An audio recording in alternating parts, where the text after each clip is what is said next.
From the CISO series, it's Cybersecurity Headlines. These are the cybersecurity headlines for Friday, March the 6th, 2026. I'm Steve Prentice. Apple blocks ByteDance Chinese apps. These technical restrictions will stop iOS users in the US from downloading other apps from TikTok parent company ByteDance.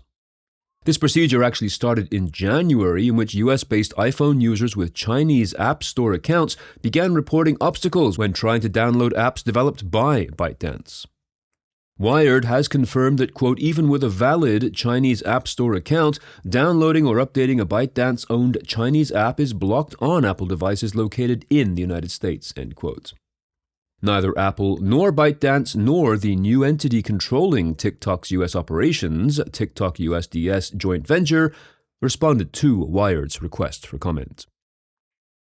Google says 90 zero-days were exploited in attacks last year.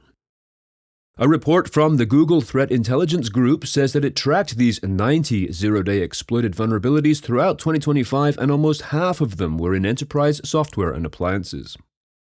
This is 15% more than 2024, but lower than the record 100 zero-days tracked in 2023. 47 of the vulnerabilities targeted end-user platforms and 43 targeted enterprise products. The report says, quote, the most targeted enterprise systems were security appliances, network infrastructure, VPNs, and virtualization platforms, as these provide privileged network access and often lack EDR monitoring, end quote. Iran intelligence backdoored U.S. bank, airport, and software outfit networks. According to threat hunting teams from Symantec and Carbon Black, an Iranian cyber crew believed to be part of the Iranian Ministry of Intelligence and Security has been embedded in the networks of multiple U.S. companies, including a bank, a software firm, an airport, and non-governmental organizations in the U.S. and Canada since the beginning of February. The activity, which has ramped up in recent days, is connected to Muddy Water, which has been carrying out cyber campaigns on behalf of the Iranian intel agency since approximately 2018. CISA nominee Planky exits Coast Guard position. Following up on a story we covered last July, Sean Planky, the Department of Homeland Security senior advisor and presidential nominee to lead CISA, was, quote, escorted out of the U.S. Coast Guard headquarters late Monday and has had his access badge removed, according to sources familiar with the matter, end quote. He has apparently left his role at the DHS, though, quote, circumstances behind the sudden move remain unclear, end quote. This follows a hold that was placed on his nomination for CISA's leadership late last year. But despite this, a White House official has reaffirmed that Planky is the nominee to lead CISA despite his removal, and referred questions about his removal from the Coast Guard position to the DHS. Huge thanks to our sponsor, Adaptive Security. This episode is brought to you by Adaptive Security, the first security awareness platform built to stop AI-powered social engineering.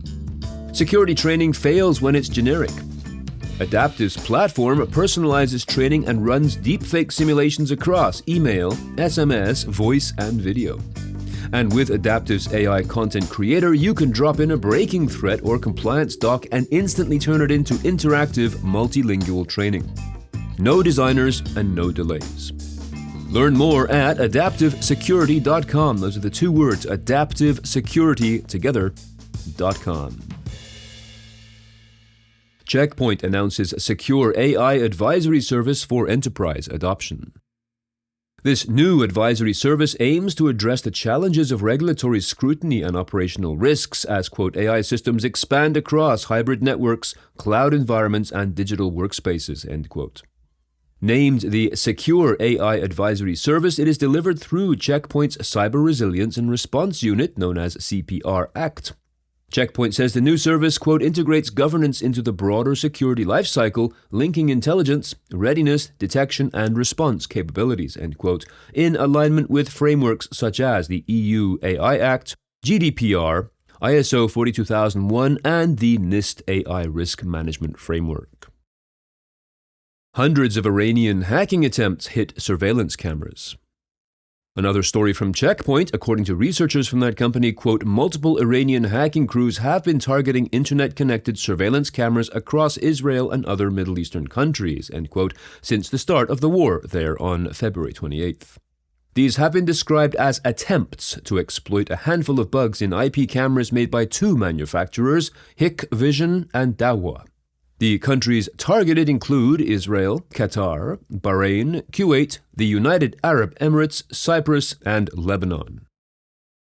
HHS updates free risk tool to help hospitals assess cybersecurity exposure. The Department of Health and Human Services unveiled the tool yesterday. It is intended to help healthcare facilities assess their cybersecurity risks, quote, elevating the emphasis on those threats to the kind produced by weather conditions and other dangers, end quote. Developed through the Administration for Strategic Preparedness and Response, the solution, quote, comes in the form of an update to the Risk Identification and Site Criticality Toolkit, that is RISC 2.0, to include a specific focus on cybersecurity. The model walks users through a series of questions and measures them against the influential NIST Cybersecurity Framework 2.0, as well as the HHS's own voluntary cybersecurity performance goals. Phobos operator pleads guilty. Following up on a story we covered mid-February, 43-year-old Russian national Evgeny Ptsitskin has pleaded guilty in a U.S. court to charges stemming from his role in the Phobos ransomware operation. He was arrested in South Korea in June 2024 and now faces up to 20 years in prison. Sentencing is scheduled for July 15th. Ptitsin appears to have been part of the administration team which offered malware and infrastructure that affiliates could use to target victims and obtain ransom payments. End quote. Remember to subscribe to the CISO Series YouTube channel. We have original shorts posted every day, plus demos, interviews, previews of upcoming events, and clips from our favorite conversations. Just search for CISO Series on YouTube. And if you have some thoughts on the news from today or about this show in general, please be sure to reach out to us at feedback@cisoseries.com. We would love to hear from you. I'm Steve Prentice, reporting for the CISO Series. Cybersecurity headlines are available every weekday. Head to CISOseries.com for the full stories behind the headlines.